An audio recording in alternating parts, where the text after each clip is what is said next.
ำกันเด้อพ่อแม่พี่น้องวันนี้ก็วันศุกร์เนาะวันศุกร์ขึ้น11 ค่ำเดือน11 ปีมาเสียงเด้อพ่อแม่พี่น้องเด้อไก่สหอดมือออกพรรษาเลยเนาะพ่อแม่พี่น้องเด้อมาบุญน้ำกันเด้อบุญไหลปลาไหลที่ภูขาสางในมือนี้วันนี้ขอให้เป็นบุญทานคำจุนพุทธนุนขอบพวกภูขาลูกเต่าภูขาคนที่ภูขาหักและก็พ่อแม่พี่น้องที่ได้เห็นภูขาทำบุญใส่บาตรบันนี้ก็ให้ย่อมือเอาบุญน้ำกันเด้อพ่อแม่พี่น้องเด้อสางบุญเด็กสางบุญน้อยสาสมบุญเมียนไว้เพื่อพ่ายภาคนาเฮาจะได้มีกินมีใส่สาธุเด้อขอให้ภูขาได้ขอพวกภูขาคนที่ภูขาหักทุกคน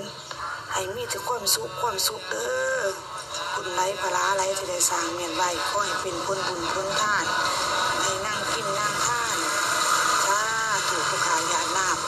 ขอให้นางรุ่งรินขอให้องค์พุ่มพินแม่เท่านี้เป็นเจ้าขอให้พระแม่เท่านี้จงเป็นสักขีพยานในทุกด้านเด้อพระวิสุวรรณโนนำส่งส่วนบุญกุศลที่ภูขาสร้างในมื้อนี้วันนี้ค่อยหอดได้ถึงพ่อแม่ปู่ย่าตายายพ่อเฒ่าแม่เฒ่าญาติกาวงศาทั้งหลายบุตรีบุตรสามีภรรยาเจ้ากรรมนายเวรสาธุเด้อ